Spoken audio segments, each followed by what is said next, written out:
Are you living poorly? Would you say that you're living bad? We've got the guest for you, my friends. Today's guest is Dr.Livingood.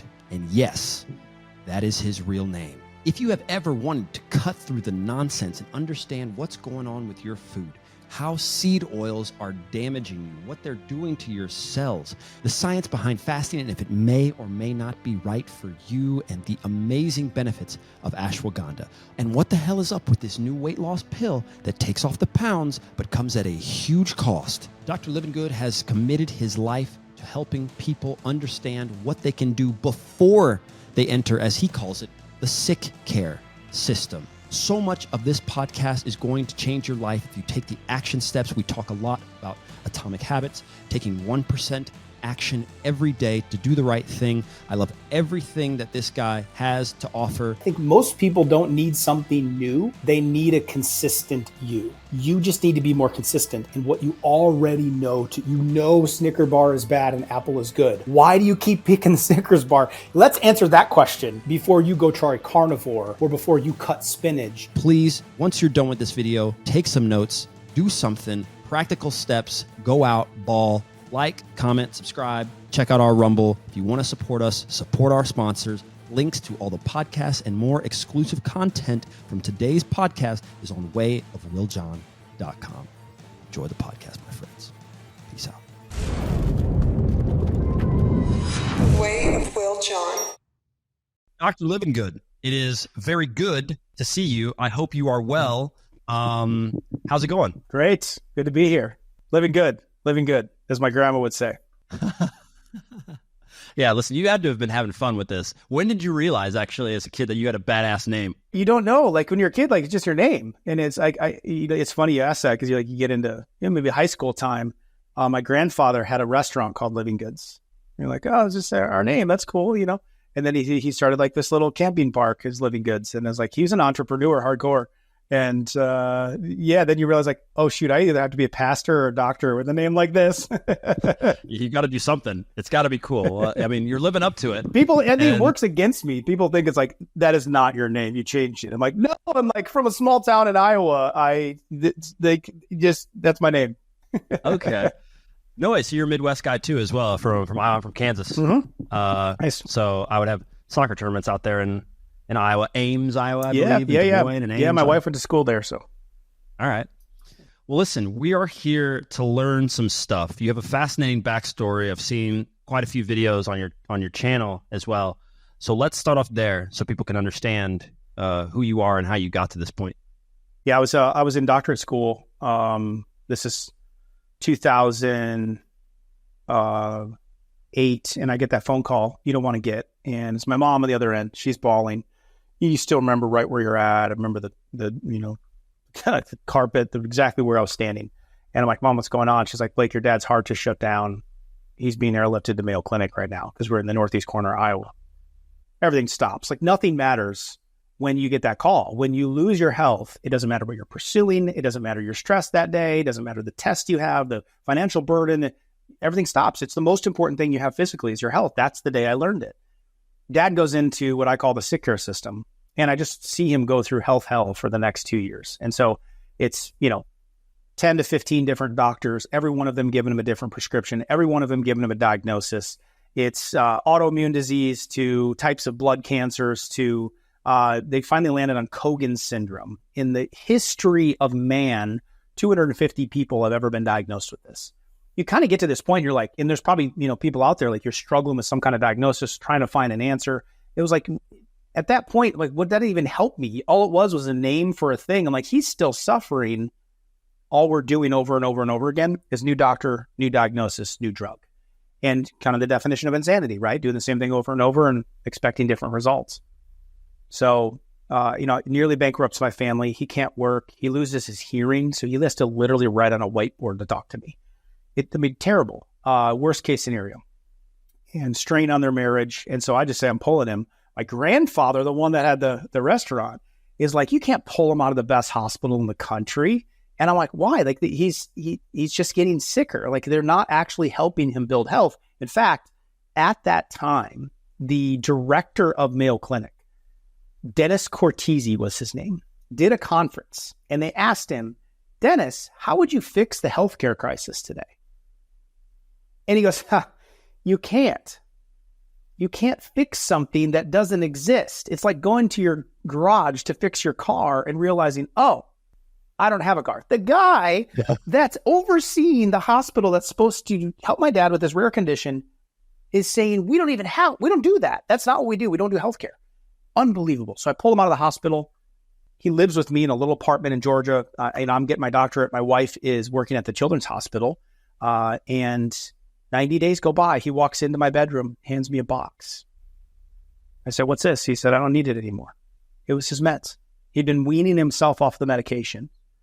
And coolest moment of my life. It's the Mark Twain quote, your 2 best days in your life. The day you're born, the day you find out why. That's the day I found out why.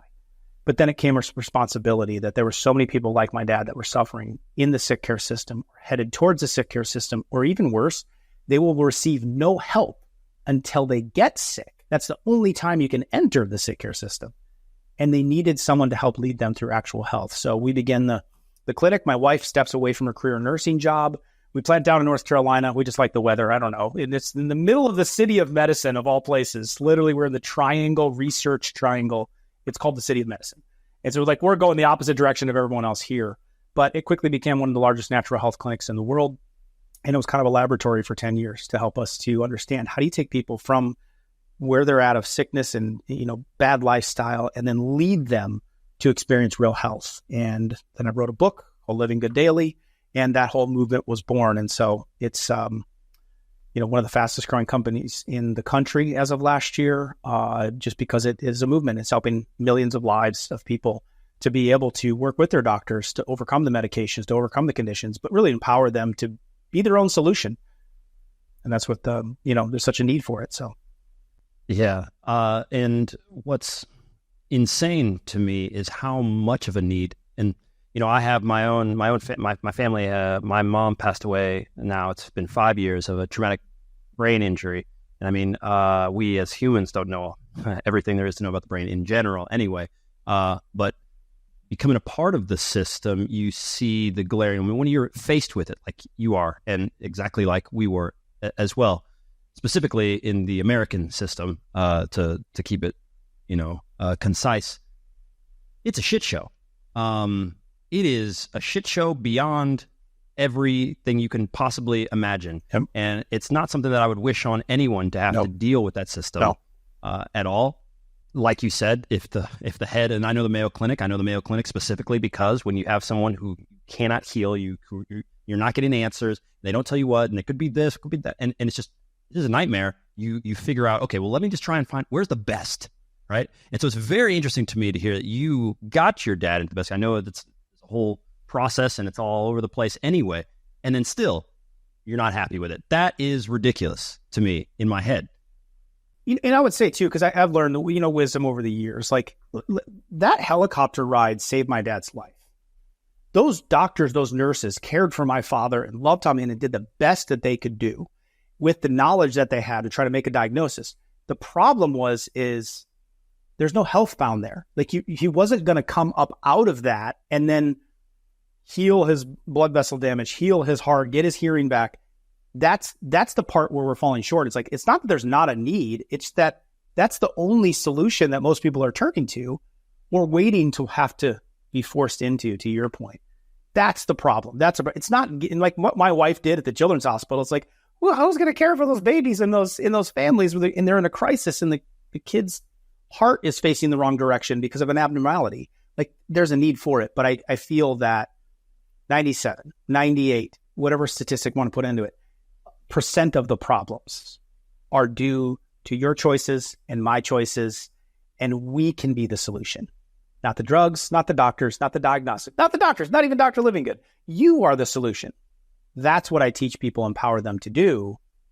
There is a need for those things. And if you need to diagnose or treat or manage a condition, by all means, go access it. I just think we have plenty of access to that. What we need access to is real health solutions, and there's so much confusion around wellness approaches and the big food, the big diet, and the big drug industries. It's a snare. It's a ice fall is what I call it. And when you leave Mount Everest base camp to climb Mount Everest, if you've ever researched this or looked into it, when you leave it, the first thing you have to cross is what's called icefall. And you have to leave at 4 a.m. in the morning. I'm not a climber or anything, but sometimes people listening, their health feels like a mountain that they have to get up. When you leave base camp, you go through icefall. You have to do it at 4 a.m. in the morning because as soon as it starts to heat up, it starts to melt. And then you're at risk of 25-foot long, ice pillars falling on you, the ground giving way under you. You just need to survive it. It takes about 4 hours to cross it. And it's extremely dangerous, but it's a necessary part to get up the health mountain. That's what I feel like our healthcare system is like right now. It's like icefall. Just stay out of it and get through it as quick as you can if you have to go into it. And then we can start focusing on climbing. But in today's world, people want to take a helicopter halfway up or to the top of Mount Everest. It doesn't work that way. You wouldn't be able to survive the elements. You would have the endurance, the legs, the lungs in order to survive up there. You have to develop health and get to where you want to get to and achieve higher heights. So anyway. One of the most important things that I have learned interviewing all of these high performance leaders is that clarity of mind is crucial to your success. And what good is clarity of mind without clarity of sound? Which is why today's podcast is sponsored by Rode.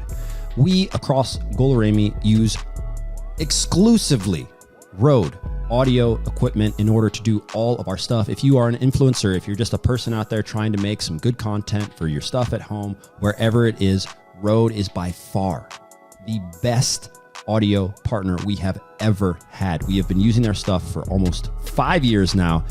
Has never let us down. Truly incredible company, especially with all of the other affordable things that you guys can get from them. Check out the link right down below and enjoy the rest of this podcast. One of the most difficult things that I've had to come to terms with is within that system in the way that it works and churns out advice and medicine and the healing, I guess, the attempts to heal, is that there was no discussion on prevention, the preventative measure. What about like you said, what I'm choosing to do, what I'm eating, how, you're sitting down all day and you're eating this stuff, you're eating processed food, whatever the case is, you choose. But why that isn't incorporated into our health system is really strange to me. And so for that, I want to go straight into what are these things that people are doing, if you can do, and you do a great job on your YouTube channel, which obviously we'll link to. But so I'll put it like this. Are there these few foods or 5 foods or things that we need to avoid? What's killing me, basically? What am I doing? That doesn't have to be food.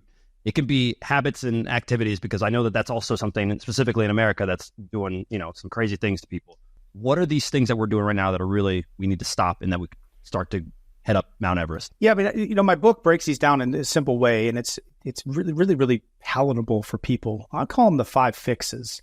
And if you look at any animal, living thing on the planet, they need a few basics, right? Like I'm looking out the window right now. We got trees out here. I mean, sunshine, water, carbon dioxide, right? Like soil nutrients. You don't give the plant that, it dies. You work the same way. So number one, what's needed is what we're sort of talking about, this mentality of like, you can't just focus on sickness and disease. If all you focus on is sickness and disease and you manage sickness and disease, guess what you get? Sickness and disease. But if you focus on health and do the activities of building health, that's how you create health. So the first shift has to be the 1/4 inch of skull. Like that's the hardest adjustment for a lot of people to make, of just, I've got to start. This might be my scenario. It's where I had to start with my dad. Dad, it was a pep talk every day. He was sleeping on our futon in our sunroom. Dad, we have to focus on building health today. I know you're hurting. I know the drugs you're taking. I know the situation you're facing, but we got to go build health. And then that comes with the stress management of it, the sleep management, kind of the whole mental health of it, because if you're not well rested and you're not breathing enough in your day, stress is overtaking you, but you can't manage stress. You can manage peace. You can manage your slowdowns. You can manage the brakes, but it's the old joke. Why does a car have brakes? So it can go fast. It's not so it stops. It's so that it can go fast. And then when it is going fast, it stops. So we got to get people to hit their brakes more. And that's resting and breathing and things like that. So that's our first fix that we focus on. Then we get into fixing food, right? Which is, it's huge. It's huge, but it's not everything. That's why someone could do keto for 3 years and end up being sick because they burnt out their adrenals and they stressed their system because they didn't focus on quality. They didn't focus on, cleaning up the toxicity and all the elements, to your point, of health. But I really kind of go off 5. I'll go as deep as you want to go into these, but so this sub branch, the second thing of fixing your food, I go 5 areas. And, one is cut the carbs. Like, it doesn't matter what eating plan you pick. And that's what I love about these 5 C's. You could be vegetarian, carnivore, keto, paleo, only eat fruit. Pick it. It doesn't matter. Those are dietary choices. When it comes to eating to live, not living to eat, you have to pay attention to these 5 guidelines. And so it supersedes any diet. You want it to be carnivore? Go for it. You want to be vegetarian? Go for it. I just don't, and those are tools that you can pick up that are useful with a lot of different conditions at different times. But any way you pick, you can't overdo carbohydrates. And you actually need some. It's a macro for a reason. But you could be a vegetarian and just live off beer and pizza. I'm a vegetarian. So that's where we get it twisted. Of like, no, it's got to be healthy, whatever you're choosing. And whatever one works for you, right? I'm good with that. Then secondarily, we need to clean up fats. And this is probably, if you were to ask me, probably the number one thing I think people need to fix is the rancidity of oils used in our food supply.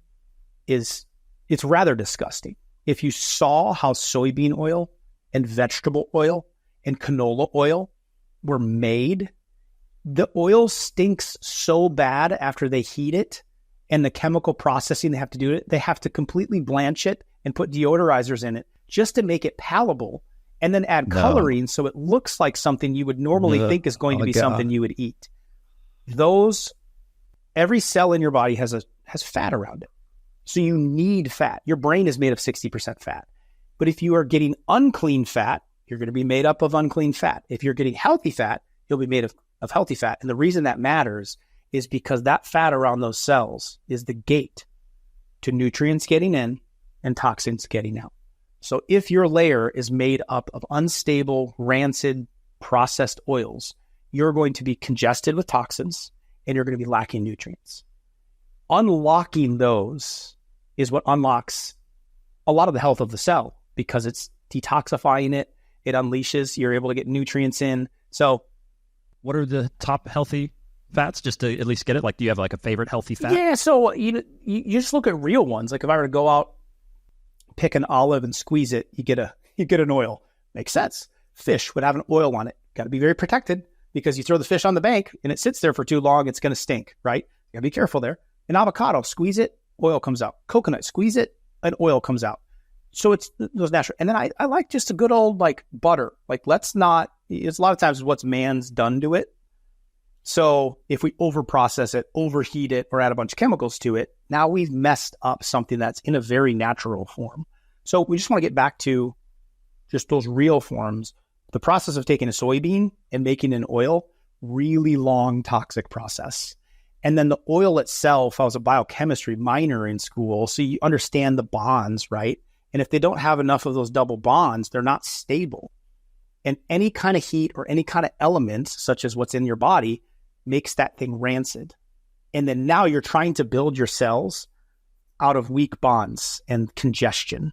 And so that's cleaning up fats, I think, is almost, it's rivaling sugar because everyone knows sugar, right? You got to get that out, keto. But these live in your body for 600 days. You eat that French fry, that oil residue is in you for up to 600 days. It's a massive problem. So wait, 600? Sorry? 600 days. So how long does it take to detox? You would have to completely cut out. It's linoleic acid that ends up being the main problem if you want to get a little bit technical. And it's not that you can't have some linoleic acid. And it's not that there's healthy forms of linoleic acid. We have just totally overdone linoleic acid.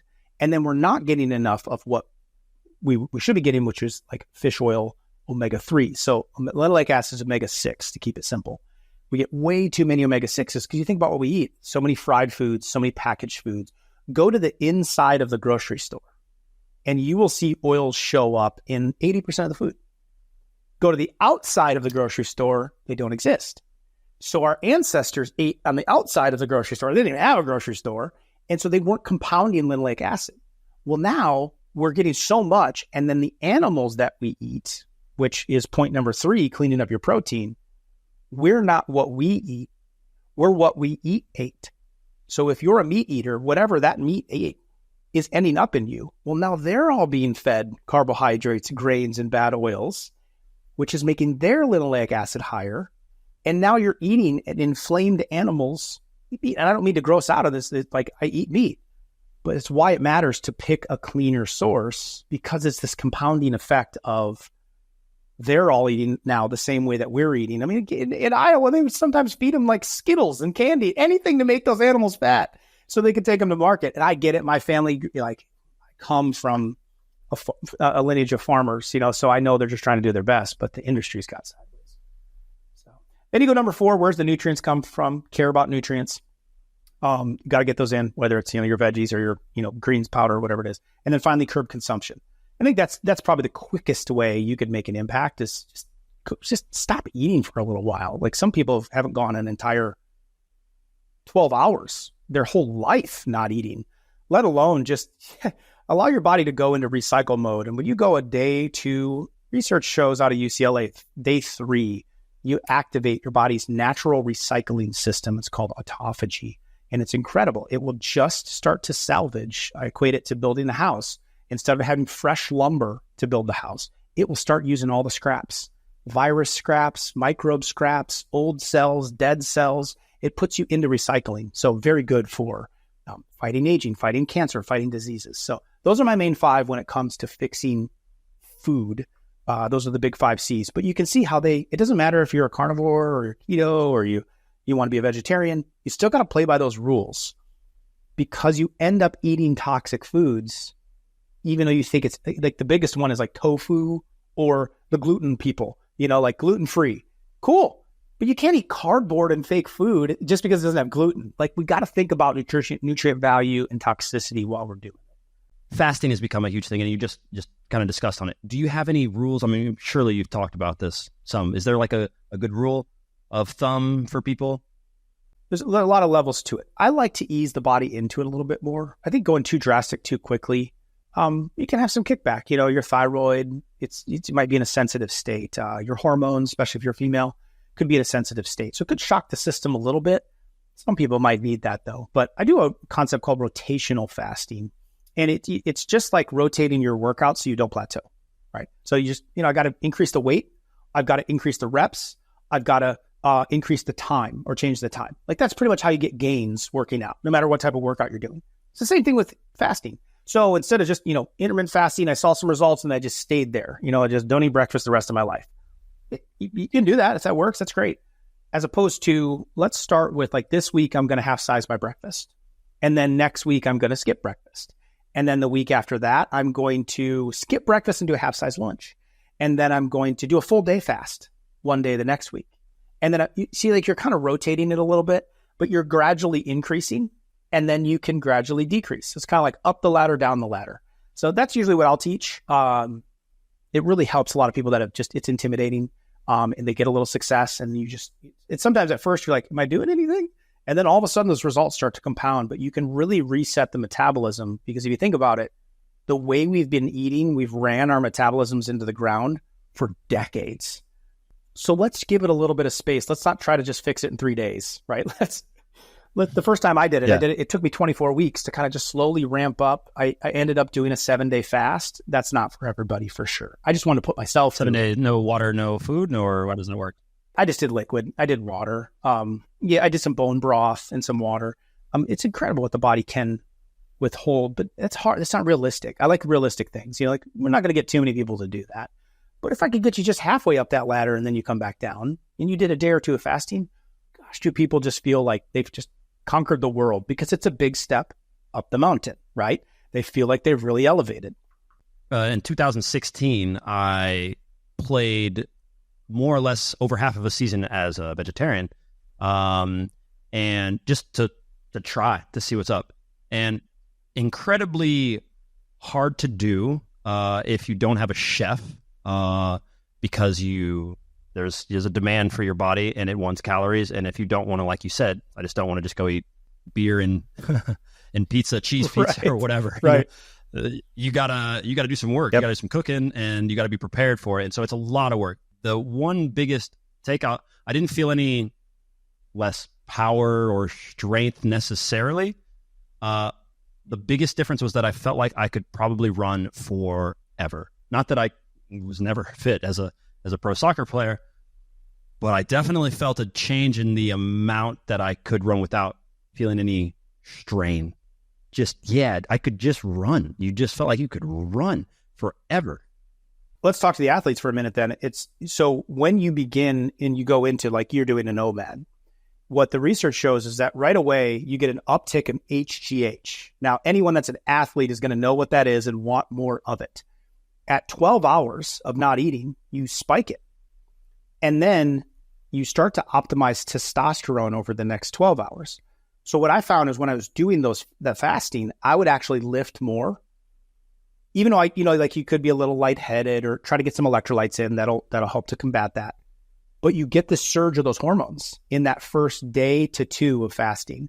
And then if you're lifting, you can be in muscle building mode to help enhance it. So you could use fasting, OMAD method would be great. And you can actually put some muscle on.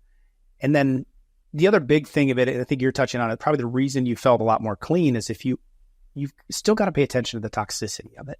And I've gone through, I put myself through a ton of stuff, probably just like you, where you get the like celebrity trainer of like, okay, I'll play, I'll put a pseudo name in and I'll participate in your program, right? And it was like protein at all cost. Just eat whatever you can possibly get in. And I'm like, this is like, I'm eating such toxic, like bad oils, sugars, it didn't matter. Just get it in, right? So I know there's people out there that they need a lot of that or they need a lot of the carbohydrates. We just still got to go back to those 5 C's. Avoid the oils. Try to minimize the sugars. And if you can get the protein source to be a natural, organic, at least have it say no hormones and antibiotics. Getting there, I think, is so... I know it's not the focus of an athlete at that time, but you're getting stronger, faster, higher performance at what cost in the future? And I think you see a lot of people, wearing their bodies out when you got someone like Tom Brady that could still come back and play, because he's paying attention to that toxic buildup, that you're grinding the gears as opposed to what you experienced. It's a little more smooth. That's smooth. Yeah. There's definitely an element to that. And, and I'm sure we'll get to supplements here. Maybe we'll swing back to it because I'm curious what the next peg on the system is after food. You said we were at 2. Yeah. So we were at number 2. So then it's fix your fitness, right? Everybody's got to move. I try to figure out, okay, how can I make it as easy as possible? People don't like to drive to a gym. That's why they join them and don't go. They buy equipment and they end up being, clothes racks. They don't have time, or they don't get the results, right? It takes too long. So we created just a 10-minute workout, and it's just simple, like 10 minutes, you're done. You can do it in your living room. You don't need equipment. You can get the shape of your life in 10 minutes a day. We tap into high intensity exercise at that point. And so if you're just going hard for a short amount of time, you're going to be breathing hard to burn fat. So it's 3 rounds, 50 seconds on, 10 seconds off, switch to the next exercise. Usually doing body weight, you're doing jumping jacks, you're doing push-ups, there's a way to do it. Anyone can do it because you can modify it even if you have an injury. 9 minutes and 50 seconds, you're done. But what you did is you're really breathing hard to burn the fat. And what kicks in is EPOC, which is your post-workout consumption of calories and energy. Will last from anywhere, research is, kind of shifts on it, anywhere from 12 to 36 hours. You're tapping into fat burning mode. So you will burn more by doing a 10-minute workout really hard and breathing hard over a day than you would if you did an hour moderately on the bike or the treadmill. Right. Right. Just tapping into those principles, or at minimum, just go move your body, go walk. Incredible for your cortisol levels, incredible for decreasing stress, something. Okay. Then we go number 4, where we've gotten fix your focus, right? We've got fix your food. We've got fix your fitness. And then now we have to fix your frame. Athletes to, 60, 70-year-olds. Now you got a bum shoulder. Now that's the excuse. You can't do anything. You got a bad knee. You got a degenerated spine. You have headaches. we need to address the frame. Like its main job is to protect your nervous system. So the spine's job is to protect the nervous system. That happens to be the most important system in the body. It's amazing how many people get that question wrong of what's the most important organ you have? Everyone wants to say heart. What your brain's telling your heart how to work, and it's got to send messages through the highway, the interstate of your spinal cords, through the nerves to tell it how to function. Well, when you damage that pathway because you wear out the frame that's protecting it, there's consequences. For my dad, it was the electrical issue of his heart. He had degeneration in the bottom of his neck. It was pinching on the nerves that controlled the electrical function of his heart. That's what essentially stopped it the first time it happened. Then he had inflammation and virus problems on top of that. So we've got to address this frame. We want to take care of that nervous system. Most of it happens through posture. Sitting is now the new smoking. We probably should have done a standing interview. I take a lot of phone calls in my office on my walking pad, my treadmill. Totally. Sitting is the new smoking. We were not designed to sit for 8 to 10 hours a day. Like you probably have felt a difference from playing a lot to now sitting in front of the microphone. I certainly have. As a doctor, I used to be, you're making the rounds to patients and everything. And then now I'm behind a desk a lot more, doing a lot more videos. I'm like, man, the old low back is a little stiff, the hip flexors, right? So it's helping people to rehab some of those areas, or if they do have a bum joint. Okay. And the last one. The last one to close it up is then fix your filters. So you have 7 filters in your body that have to deal with everything of the onslaught that you come in, and see if I can name them off the top of my head. You got your lymph system, right? Cleaning out all the, just kind of the sewer system almost, sort of in some regards, cleaning things out. You've got your lungs to protect you from breathing things in, lymphs, right? You got your skin, largest organ in the body, okay? You've got your kidneys filtering out the blood. You've got your liver, probably the most important one that needs to be addressed for a lot of people. We've got fat cells, and the fat being congested are going to block them up. And then finally, I knew I'd forget one. I always do. Sometimes I nail them, sometimes I don't. Regardless, it'll come to me. So, but we got your 7 different filters of the body. The main one to focus on is liver. There's 100 million just Americans that have fatty buildup in their liver and don't even know it. There's not many warning signs of it. You might go get blood work, AST, ALT, your liver enzymes might be high, but a lot of times you don't know, or if it gets really bad, then you get an ultrasound or something. It's created, a lot of people thought, by alcohol.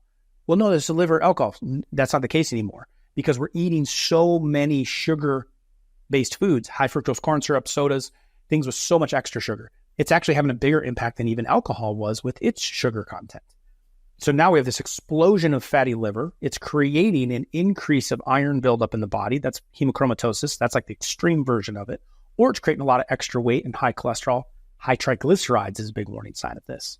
So I spent a lot of time on fatty liver because if you go to a doctor and you get diagnosed with fatty liver, do you know what the approach is? No, it isn't one. What's that? You can't give someone a drug for their filter that handles drug. Like you would make it worse. And what do you get? Like it'd be an extreme scenario to do a donor. I had a family member that went through that over the past couple of years.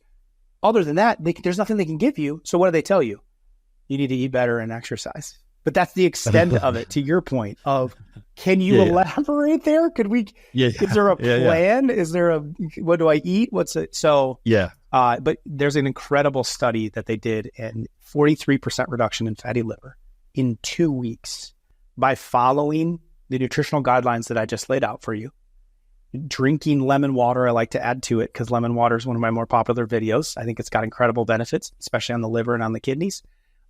Just following that for 2 weeks, 43% reduction in fat in the liver. So that's, lemon water might be a way to detox. There's a lot of other things we could do. We can go full on protocols where we're addressing parasites and candida and, there's extensive things. But I think just that liver health, eating the way I just described, and, add a little lemon water to your morning could go a really long way of freeing up one of your main filters.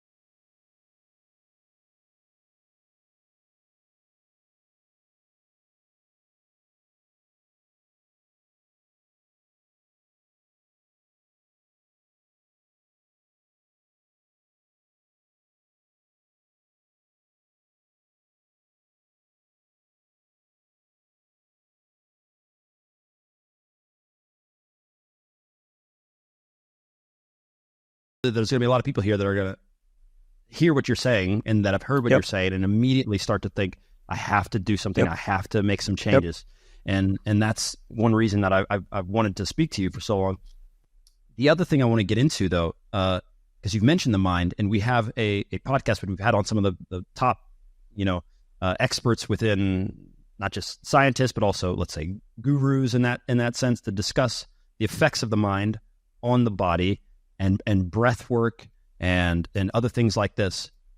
Where do you stand on that? Do you ever touch on things like breath work and meditation and all of those things? Do you ever incorporate that? Is it something you find to be absolutely crucial? Or so I kicked off the beginning of the year and I did a whole segment. Just it's the first time I'd really went full on a mental health training side of it.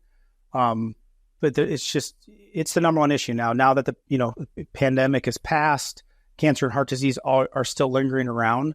But the number one concern, based on surveys, by far, is mental health problems, right? And I think this has a lot to do with it. So we kind of walk through, just you get your morning right, you can really change a lot of what goes on in the day. And I feel that one good morning routine can set the tone for one good day, can set the tone for one good week, can set the tone for a month. And so sometimes morning routines get just really bogged down, and there's all kinds of just like, you got to get up super early and you got to do that. It's like, get your rest. It's cool. But just acknowledge and set the tone in your brain of, gratitude, for example. We're in a world where we're surrounded with so much stress, so much anxiety, so much worry, so much comparison. That's a muscle. All day long, that muscle is being activated from your news feed to your conversations to the news. You have to, just like we talked about the 10-minute workout and getting your workout in, you have to work this muscle.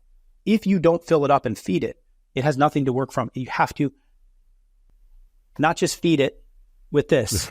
You actually have to feed it. And so I just tell my people, gosh, take 5 minutes and acknowledge everything that you're grateful for today. And even if you don't think you have something, you do. There's way more going right for you than wrong for you. So you have arms, you have eyes, you have a roof over your head. You got, there's so much. We have the internet. We have there are little things even. And so setting that tone of gratitude is an absolute muscle, and you can't be thankful and stressed at the same time. In your brain, emotionally, you can't have those two at the same time. And it's even a technique I teach people for falling asleep, is that you can't feel and then get off track thinking at the same time.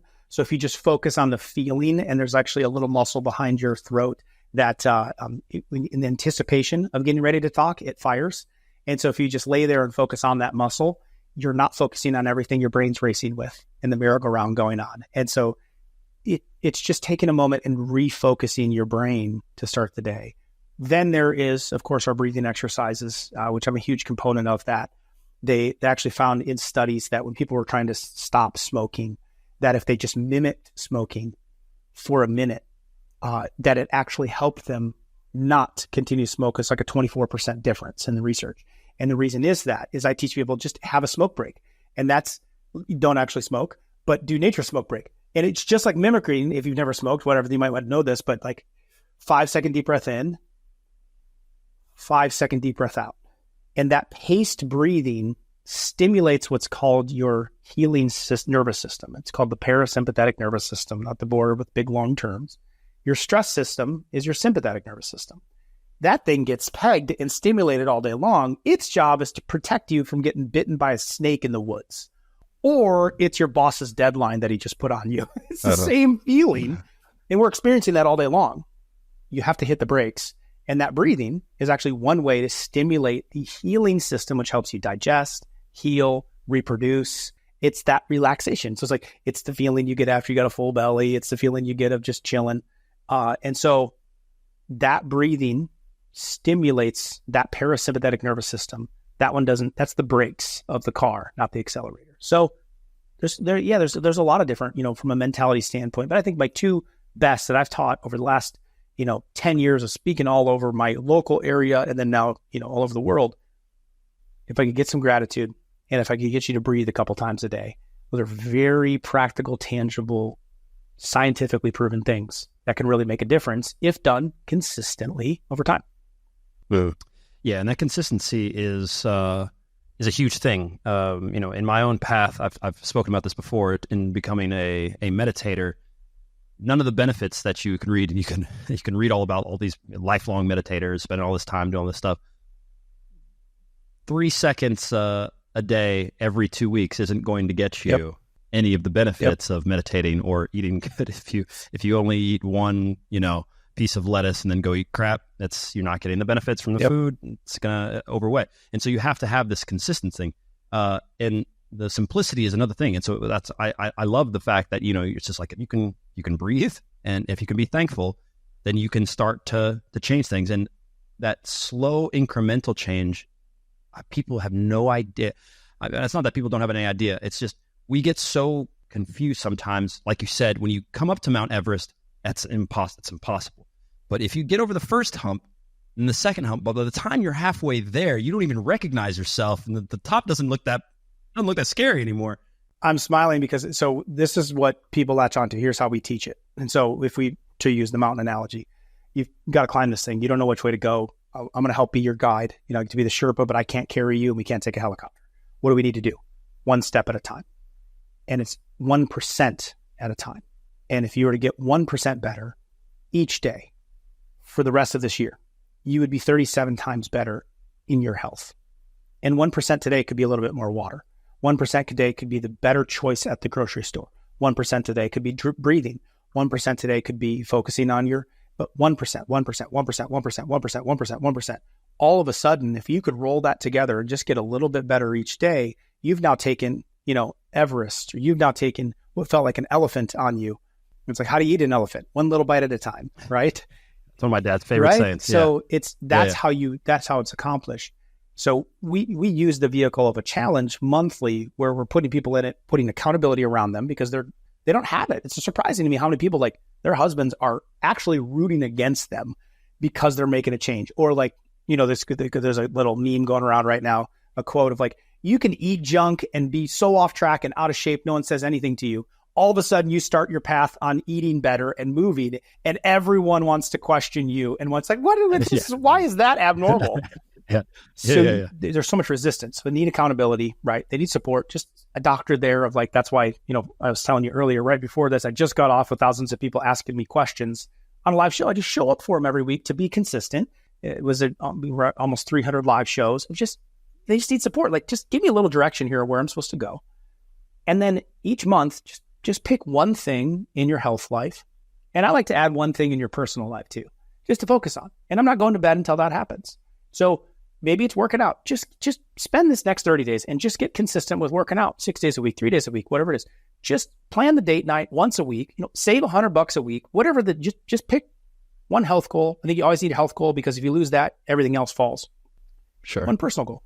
And if you start to chunk it down like that, if you were to establish a habit, one habit per month for a year, you would have 12 rock solid, foundational lifestyle habits. So then you're not built on sand. You're built on something very strong. You're built on rock. So even if life does throw you a curveball, those things are a bit more automatic now. All because you just chose to get 1% better each day and pick one main thing to focus on each month. So that's kind of the approach. Right. And it almost becomes more about this conversation than it does with think how much stuff I could teach you, like just about like this diet plan and this nutrient. And it's almost more about, but are you going to do it? And I think most people don't need something new.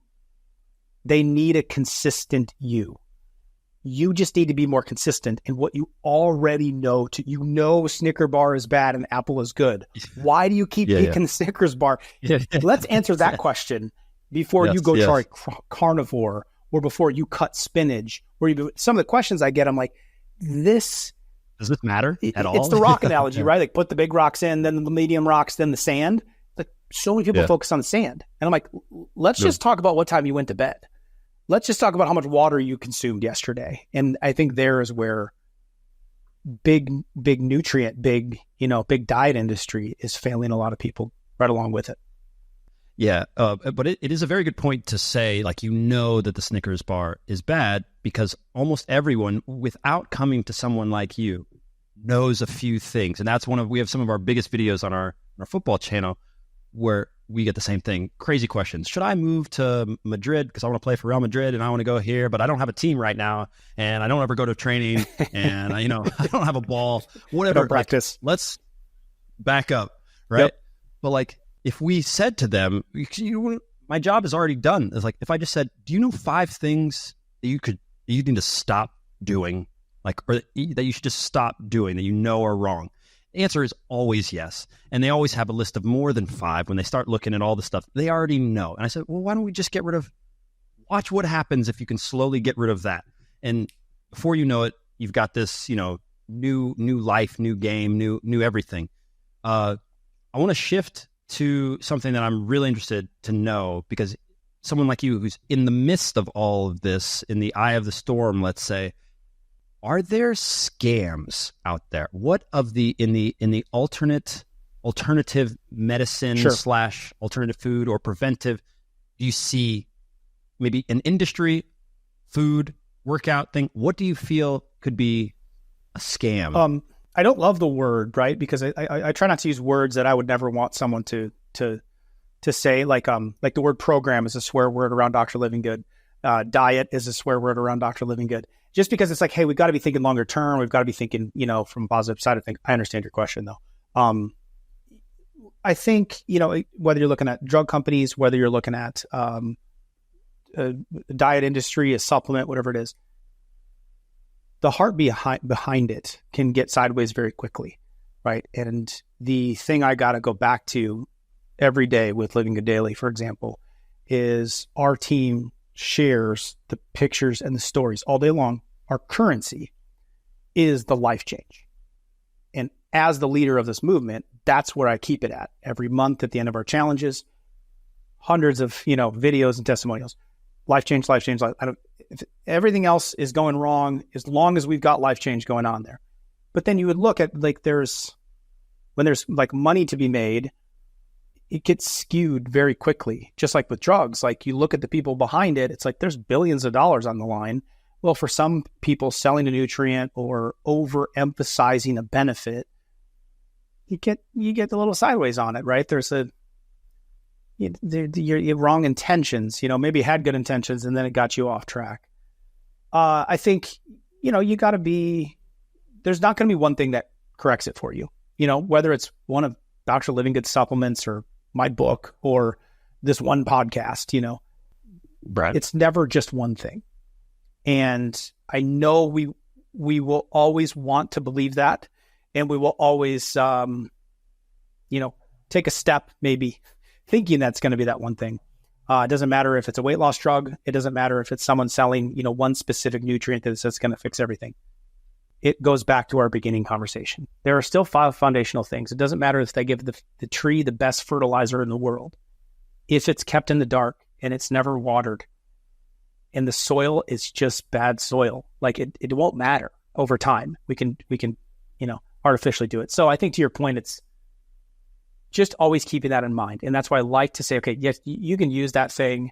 There's maybe benefits in that nutrient or this one thing or that one thing. But keep in mind, we still have to address and go back to, like, how are you sleeping? How are you moving? How are you drinking water? Those things matter greatly, and nothing heals better than those when you give the body. The body at the end of the day is the doctor, right? You're just trying to provide it good stuff instead of bad stuff. You're trying to give it the right raw materials. Greatest doctor in the world is the one inside of you. And I think that's where we get it sideways, and we try to think that maybe we or something we're creating is what's doing the healing. But the last time I checked, any nutrient, supplement, ingredient, anything you could possibly be thinking of right now, if you give it to a dead person, nothing happens. So what's the factor that matters? It's the life force that's in us. It's the that's the doctor. So as soon as that leaves, you're just a pile of dust again. So it's not something from the outside. It's always how the body responds and what it does with it. So hopefully that kind of answers what you're looking for there.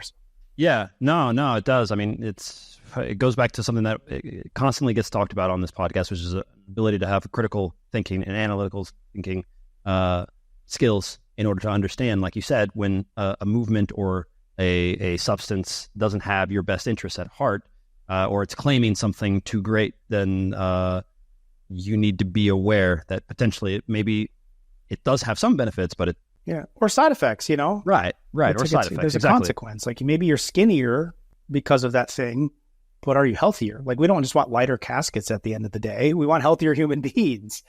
So there's, it's always like, what's the ultimate goal? What's the actual goal? And it's, healthy human beings living out their purpose without ending up in a nursing home or, chained to a disease. That's the goal that we all want long-term. So is this thing getting me there? You must be aware of this, and I don't know if it's the correct, there's a new weight loss, the drug. Yeah. So these would be your GLP-1s. Yep. And so the diabetic? Well, your diabetics could use it, but you're using that diabetes type medication for weight loss. And so I've been on a few news channels and stuff recently talking about it.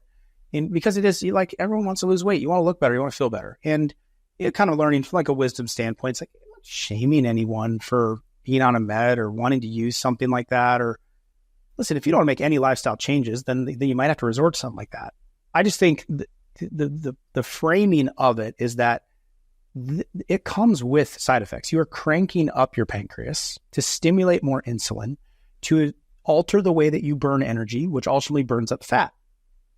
Okay. It'll look better, maybe control your cravings more. Some people have some serious problems with that. I'm not denying any of that. I'm just saying, at what expense, right? Because again, what's the goal? Well, in that process, we know there's stomach problems that come along with it. There's a big concern of what does that do to your pancreas long-term? Because if you're ramping up your pancreas and making it grind harder, what does that do? Well, we don't have a 10-year study on those. When drugs are approved, they're only required to be studied 4 weeks, 8 weeks, maybe 12 weeks. That's it. That's required. And some of them bypass completely any kind of long-term stability or safety studies. So there's a concern there.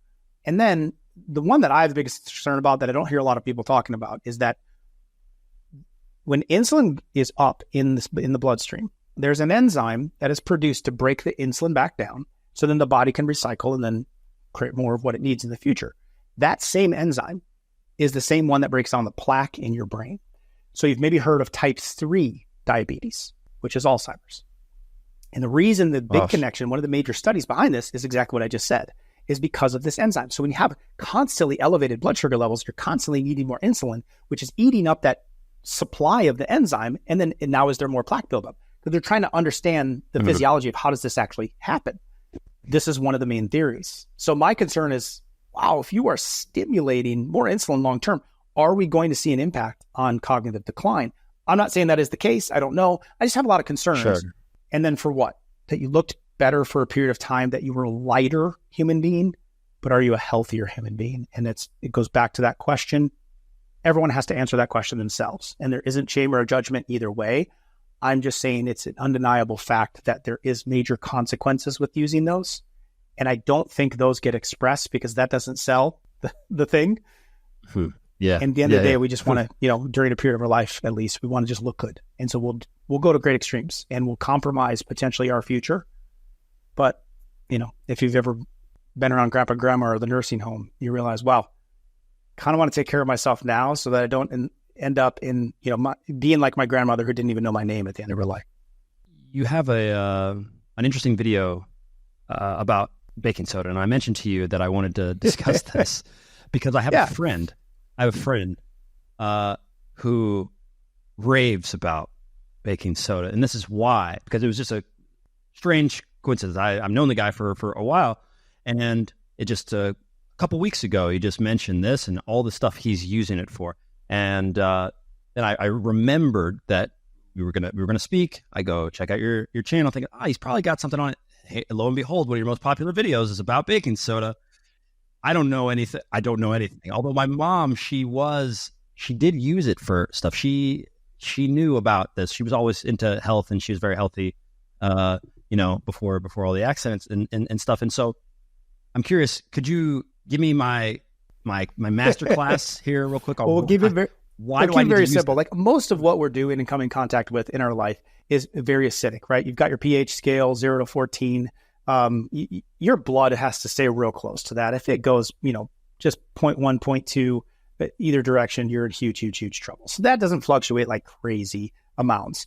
But your skin, your teeth, your joints, like they can be impacted by eating more processed foods, eating more acidic based foods like sodas, overcooked foods. All that's going to start sliding more towards zero. So you're in more of an acidic state. There is quite a bit of research. Otto Warburg won a Nobel Peace Prize back in I think it was the 20s or maybe the 40s, showing that the commonality between cancer cells is that they can't survive in an alkaline environment. They have to thrive in an acidic environment.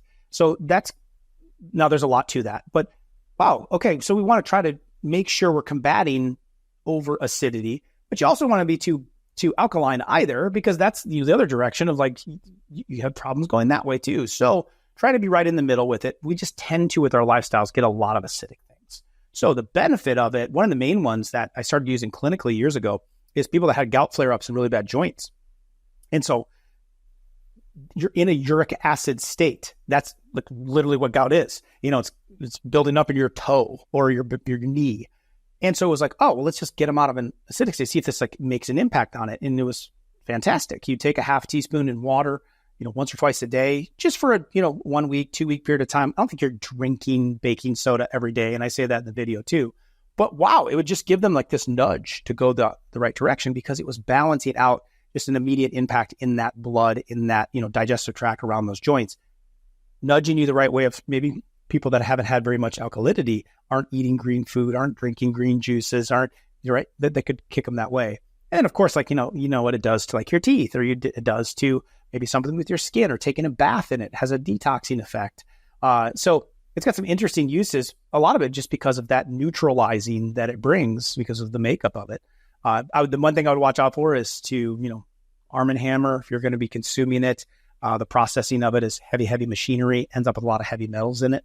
So I try to find one like at a health food store that it literally says like it's no heavy metals or been heavy metal tested, if you can find it. And so some can't, but just one little, disclaimer of putting it in. So I think just from joints and pain and inflammation, run down, we all have our moments of whatever causes us just to feel like kind of swollen or sore. Might be a way to kick you the other direction. That's fascinating. It's news to me. And so I'll report my findings. Sounds great. Hit a hard workout, right? Hit the pitch, and then, try a little after and see how you do. Yeah.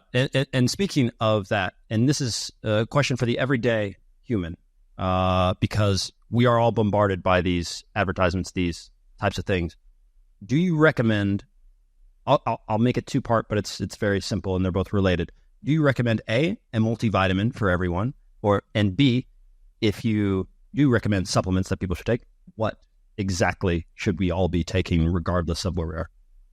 The research keeps getting stronger. There's another study that just came out over this past week of just those with a multivitamin impacting all causes of death. I think it's a good idea. Two different forms of, the traditional capsule form that we create. And then I have a form where I combine it with collagen protein. So you're kind of like your morning.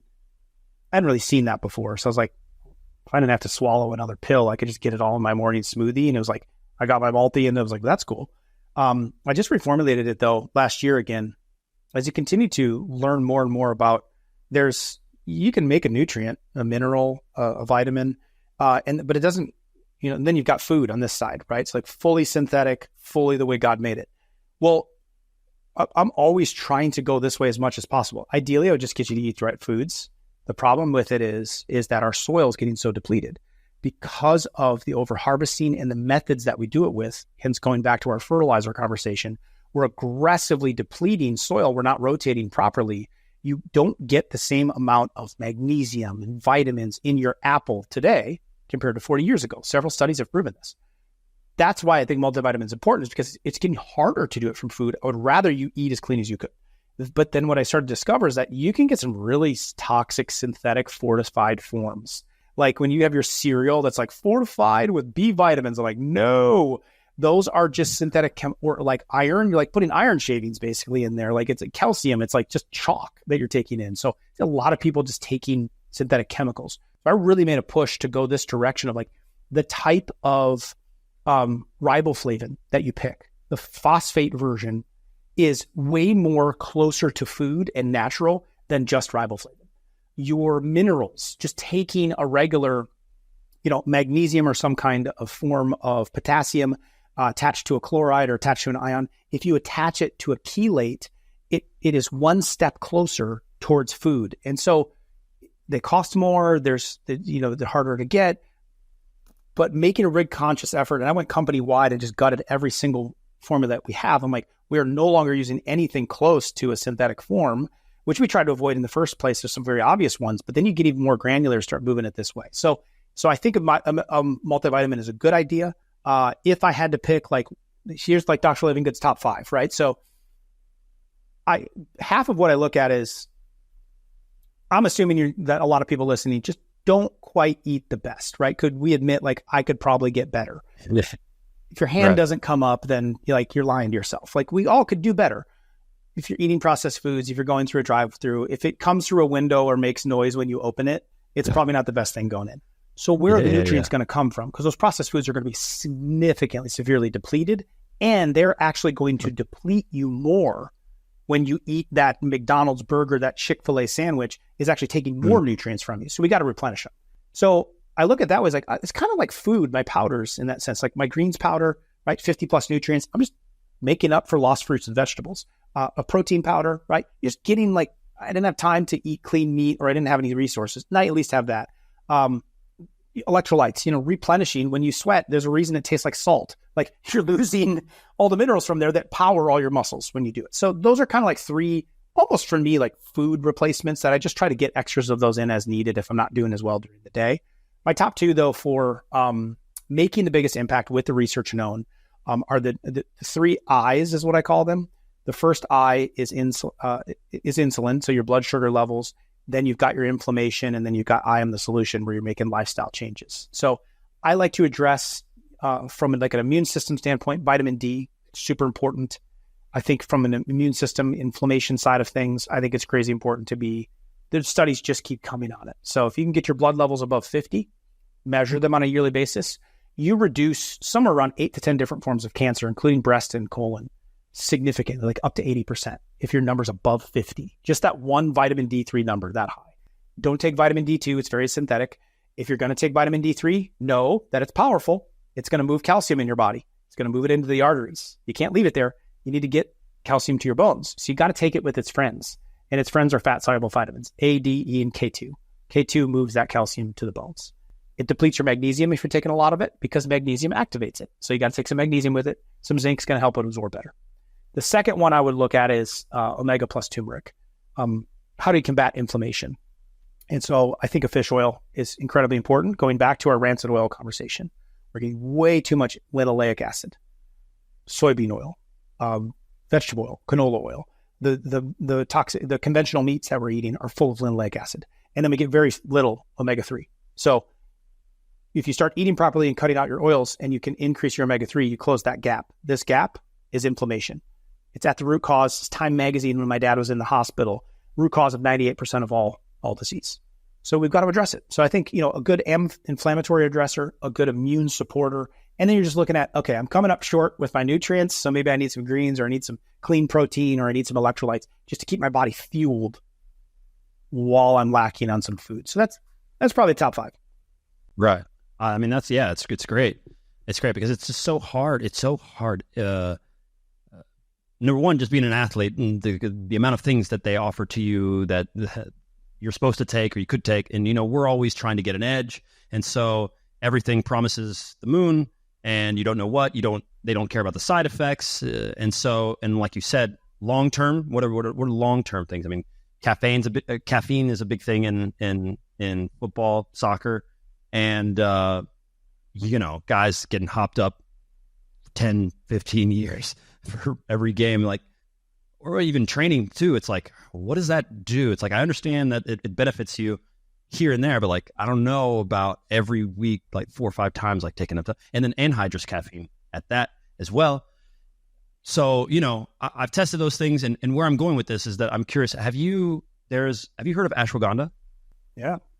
Adaptogenic herbs have a lot of really good research. Ashwagandha itself there's a study that shows it can reduce cortisol levels up to 30%. Now, cortisol is not an enemy. Your body produces it, right? So, but too much of it, we know it as the stress hormone, right? But it's in response to what your body's going on, what's happening. If you're not going to do the breathing exercises, hit the brakes, slow down. You got deadlines, you got, training, you do work duties, you're going wide open. Your going to produce a lot of cortisol. It's going to disrupt your sleep. That's kind of the biggest warning sign of it. If you're waking up in the middle of the night, kind of that nighttime anxiety, there's too much cortisol going on. Heartbeat's kind of up. So ashwagandha has been shown to lower those levels by up to 30%. So those adaptogenic herbs, rhodiola, ashwagandha, very good ones. Use them regularly. I think it's an easy one that can be put in if stress is like a thing, like I have it, I can't slow down, I'm not choosing to slow down. Maybe that's something you could put in to help support.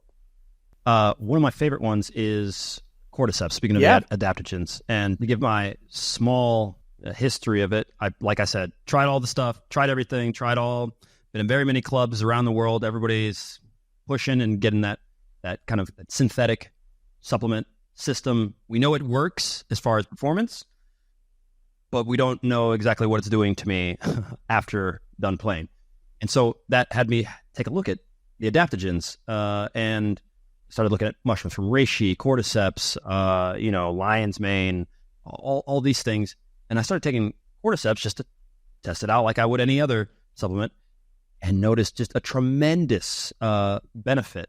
But I don't know necessarily some of the science behind it and some of the ideas behind it. So I'm curious what you found and why does this correlate with everyone else, essentially?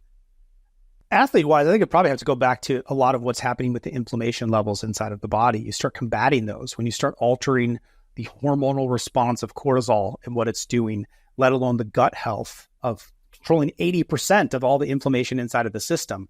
That's the advantage of those. You're adding in antioxidants, you're adding in these micronutrients into your system, and then you're feeding proper inflammatory responses. That's at the root of a lot of what's happening there to help that performance. You can recover better. That's why it's used a lot of times, like cancer clinics are really big in it, right? Because you're just stimulating that healing by a little bit less of that inflammation train, a little bit more of the healing process starting to happen. Right. And last couple things just to touch on here. Alcohol is a big thing in our society. What are we supposed to do? And I mean, I know we're touching on food a lot, but obviously these are habitual things that people are going to run into. But where do you stand on how to handle alcohol? I'm a big component of you can have anything you want to eat or drink as long as you learn to make it healthy. Okay? Frees you up from, you want grandma's casserole that you made when you were growing up? Okay, what's in there? Is there bad oils? Is there bad grains? We start swapping them. It's not going to be identical, but you can figure out how to swap those ingredients and make it healthy. That's why we wrote the Make Food Simple book. My wife is really good at this. And so there's a lot of recipes in there. From an alcohol perspective there's a lady that I studied, 𝗬𝗓𝗏𝗏𝗏. She created the Budwig protocol. It's a incredible anti-inflammatory protocol. She oversaw, had like a cancer alternative treatment center. This is probably back in the 70s or 80s. Would actually give her people a glass of champagne each day because the sulfur content was needed they were trying to drive and open up the cells like I was talking about earlier. So when you have that congested fat, they would drive high amounts of omega-3, flaxseed oil, fish oil to get the good fats in there. And then to open it, the cell, when it was made of bad fat, was like a car broken down on the side of the road with a dead battery. It didn't matter if you got into it, tried to push it, whatever, you got to jump the battery. Well, the sulfur, specifically MSM, sulfur actually fired it up. It jump-started the battery. So that's what allowed those doors to open, then they could get the good fats in and heal the cell. So they needed a little bit of sulfur with that. And so I was like, okay, like that's a top pick in the Living Good household. If we're going to have one, we try to get it organic. We make sure there's not like sulfates in there to eliminate some of those. So if I'm going to pick an alcohol, I try to go organic. There's a lot of like organic seltzers out there. The NA industry is booming. NA beer the market's going crazy right now. But just, okay, if you're going to have a beer, let's get it gluten-free. If you're going to have a seltzer or a wine, could it be organic? Could we eliminate some of the toxicity with it? Then you can enjoy those things and be a human being. But then also, if you overdid it a little bit, how do we respond?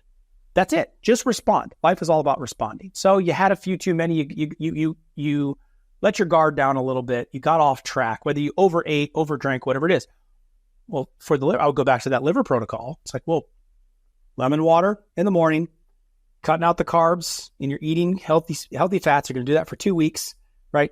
And you're going to see a big response as far as your liver and helping it out. So, or maybe a little bit of fasting to burn a little bit of that up. So it's just properly responding if we do overdo it. But I'm all for being a human being. Enjoy it, right? You know, we're only down here so long. We're never guaranteed tomorrow.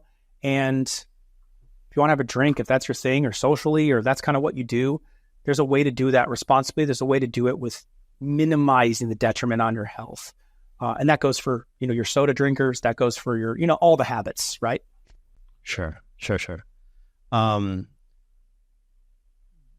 You've mentioned a lot of books already. You mentioned a lot of your books. And so we're going to, obviously we will link to all that, and people that are listening and watching, I'm sure have already checked it out. But is there, let's say, and I know you wouldn't say a program or a diet that you would go for, but were there other books, or are there other books out there as well that align with you that would be cool, or that have taught you something, or that you think would help boost what you're, you know, speaking about? Yeah, I'll go through a book or two a week just to stay, you know, keen on it. You know, going back to the mentality side of things, I think Atomic Habits, I mean, there's a reason it's, you know, #1 on Amazon all the time. Like, you know, if you really want to dig deep into that sort of 1% principle, it's huge as far as changing your habits. Another one, you know, along that line is Switch that I just read, and really big on the, you have two brains. You have your primal brain, which is just like, feed me, keep me alive, right? Then you have your analytical brain. It's like, we should do this. Let's go this way. I'm going to go that way. And they equate it to the elephant and the rider. And so the elephant is just like I just want to eat, and I just want to lay down, and I don't want to exercise, and I don't want to, right? And then there's the analytical one is like, well, if I do that, I'm not sure. Should I do this diet or carnivore, or that one, or do I eat spinach? Or I eat fruit? I'm not sure. And it's how to work with those two brains to get the results that you want. And so mentality wise is where I really start to branch out from hey, these are things that are really, you know, really, really helpful to get you over the edge, where I don't want to try to pretend like I'm the mental health guru or the motivation. I put a lot of that in, and I read and I watch and I follow a lot of people to get that stuff in. But I think those are two really good ones. If like you're kind of stuck, or you really want to dig into like, I do this and then I fall off. How do I get more consistency to reinforce that? Those are two that I would definitely check out. Listen, it's the most important thing. And I know I know exactly what you mean by not wanting to come across as the mental health or the super self-help guy trying to do it, because it's the same in you know, we make these videos for guys, and I spend my time interviewing the best, and not like literally the best players in the world, right? And that's what we also do. And we will ask them questions about, is it training? Is it food? What is it? And 90 some odd % will all just go, it's my mind. They'll just like cut me off in the middle of the question. Like, what was the best thing you did? It's my mind. It's well, what about the guys who do it? It's the mind. It's mine. And so we have to remind people that if this is what they're saying, like it's unfiltered advice from all the best, and they all seem to say the same thing. Pay attention, use it. It's a muscle, you know, work on it. There's so many techniques to get to where you're wanting to get to, but it's the not giving up, the mindset, the determination, the work, the consistency. It's all the habits along the way that are going to get you there. And it's same for, you know, playing and being athletic versus trying to get healthy. Just throwing 5 more types of diet plans at you, or trying 7 more programs over the next year or two. Like, how is that working out, right? A lot of people are part of the 100-pound weight loss club. They've lost 10 pounds 10 times, and they just keep gaining it back. So that's why I say, you know, shifting a bit more towards fix the roots, not the fruit, not the branches. Love it.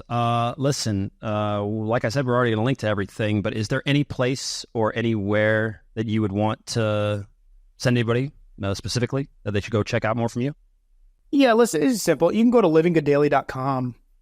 Living Good Daily is the movement, and there's a bar along the top of it, or Dr.Livingood.com will take you there as well, either one. If you want to get one of those books, on there's a link to get it for free. You just cover the shipping. And so it's something that my wife and I, since the beginning, have done just out of the goodness of like, if however many people that my dad's story can touch, like it was all worth it. Right. And so if his story could go forth and the hell we had to go through, my mom still being a widow, him never getting to meet his grandbabies. If all of that brought this silver lining of goodness for us to be thrust down this pathway of a doctor and a nurse coming together to learn, how do we actually help people? How do they need to be motivated? How can we move them? What tools do they need to help them actually overcome the meds, overcome the conditions, overcome the diseases? And that's what we wanted to do. So if on that, you can get it on Amazon, the books and stuff, they're bestsellers on there. But on that link, if you go to drlivingood.com or livinggooddaily.com, you can just cover the shipping and we'll send one to you.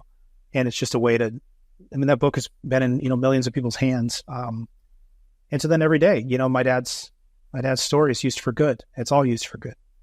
Absolutely. Absolutely. Listen, I love it. We will definitely have to do this some other time. I'll come back with my full baking soda report, as long as the adaptogen report. We'll make sure everything is good and that everybody is living good the next time we meet up. But listen, I appreciate it, man. Thanks for your time, and we'll see you soon, man.